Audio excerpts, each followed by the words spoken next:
एक गांव में मनोज नाम का डाकिया रहता था। उसकी सुबह हर दिन सूरज उठने से पहले हो जाती। उसके पास न कोई साइकिल थी, न उसे कोई जल्दी थी। बस मिट्टी के रास्ते में उसके धीमे कदम और उसके पत्रों वाली पोटली। 28 सालों से मनोज गांव-गांव जाकर चिट्ठियां पहुंचाता था। कभी किसी घर में हंसी पहुंचती, कभी आंखें भर आती, कभी उसे राज पता लगते जो सिर्फ एक डाकिया ही जान सकता था। एक दिन जब मनोज अपने पोस्ट ऑफिस के कमरे में था, तब रावी, जो पोस्ट ऑफिस में काम करता है, उसके पास आता है और कहता है, मुझे ये खत एक पुराने डिब्बे में मिला। यह बोलकर वो वहां से चला जाता है। अरे, यह तो एक सैनिक का खत है, वो भी 15 साल पुराना।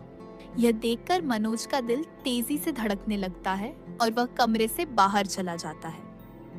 मनोज जब पोस्ट ऑफिस से बाहर आता है तो वह अपने बॉस को देखता है और उनसे बात करता है।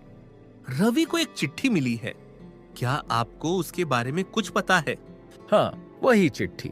हम उस पते तक पहुंचने की कोशिश कर चुके हैं, लेकिन वहाँ कोई नहीं मिला। यह सुनते ही मनोज का चेहरा उतर जाता है। वह चुप रहता है और धीमे कदमों से वहां से चला जाता है। मुझे कुछ समझ नहीं आ रहा। अरे आ गए तुम, आज इतने परेशान क्यों हो?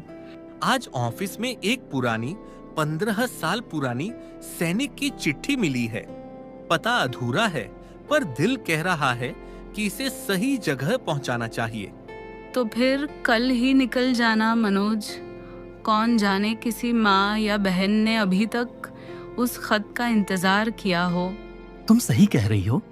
मनोज ने पत्र संभाला और इरादा किया कि अगले दिन वह इस पत्र को जरूर पहुंचाएगा।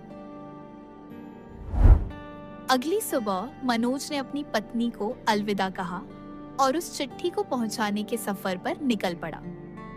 उसके कदमों में एक अजीब सी जल्दी थी, जैसे वह किसी अधूरे इंतजार को पूरा करने जा रहा हो। वह उस पते पर पहुंचता है जो पत्र पर लिखा था और बाहर खड़ी औरतों से मीरा नाम की औरत के बारे में पूछता है, जिसके लिए वो पत्र था। बहनों, मैं एक पुराने पत्र को देने आया हूँ। क्या यहाँ मीरा नाम की कोई औरत रहती है, जिसका बेटा या भाई फौज में था? और उनका घर कौन सा है?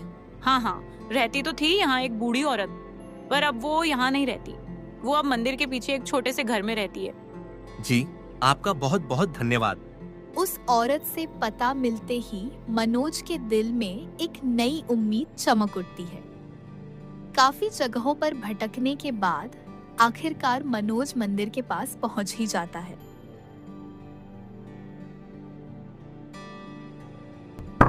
कौन है? कौन आया है? क्या चाहिए बेटा? कौन हो तुम? जी माँ जी, मैं यहाँ का डाकिया हूँ और यह 15 साल पुराना आपके बेटे का खत आपको पहुँचाने आया हूँ। वो बूढ़ी औरत रोने लगती है। माँ जी, आपके बेटे अब कहाँ हैं? बेटा, वो तो 15 साल पहले ही देश के लिए शहीद हो गया था। लेकिन बेटा, मुझे हमेशा यकीन रहा कि जाने से पहले उसने मेरे लिए एक आखिरी पत्र ज़रूर लिखा होगा।